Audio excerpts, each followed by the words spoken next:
بسم اللہ الرحمن الرحیم۔ السلام علیکم دوستو، تحریک لبیک کے ملک بھر میں احتجاج کے پیش نظر وفاقی حکومت نے جمعے کو ملک بھر میں سوشل میڈیا پلیٹ فارمز کو چند گھنٹوں کے لیے معطل کیا، تاہم اب سروس بحال ہو گئی ہے۔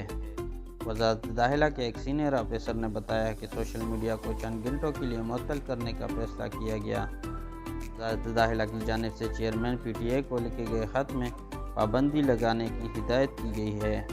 خط کے مطابق ملک بھر میں دن 11 بجے سے 3 بجے تک واٹس ایپ، ٹویٹر، فیس بک، یوٹیوب اور ٹیلی گرام پر مکمل پابندی عائد کی گئی ہے۔ اس کے لیے فوری طور پر PTI اس حوالے سے ایکشن لے۔ خط کے بعد ملک کے مختلف حصوں میں سوشل میڈیا پر پابندی عائد کر دی گئی تھی۔ ہم تقریباً 3:15 بجے سے اس کی بحالی شروع ہوئی، جو اب مکمل طور پر بحال ہو چکی ہے۔ یاد رہے کہ جمعرات کو وفاقی وزارت داخلہ نے انسدادی دہشت گردی ایکٹ 1997 کے تحت تحریک لبیک پاکستان کو کالعدم قرار دینے کا نوٹیفیکیشن جاری کیا تھا۔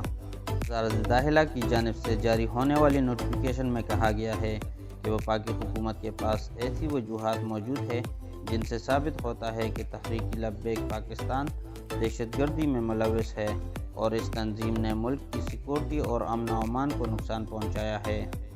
نوٹیفیکیشن میں مزید کہا گیا ہے کہ تحریک لبیک پاکستان کی جانب سے وسیع پیمانے پر رکاوٹیں کھڑی کی گئیں، دھمکیاں دی اور نفرت پھیلائی گئی، عوام اور سرکاری املاک کو آگ لگائی، جبکہ ہسپتالوں کو ہیلتھ سپلائز کی ترسیل میں رکاوٹ کھڑی کی۔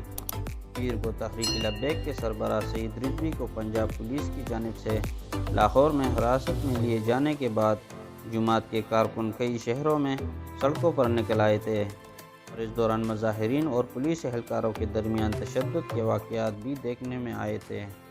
دوستو، مزید اس طرح کی ویڈیو دیکھنے کے لیے ہمارے چینل کو سبسکرائب کر کے بیل آئیکن کو ضرور دبائیں تاکہ ہر آنے والی نئی ویڈیو سب سے پہلے آپ کو مل سکے۔ شکریہ۔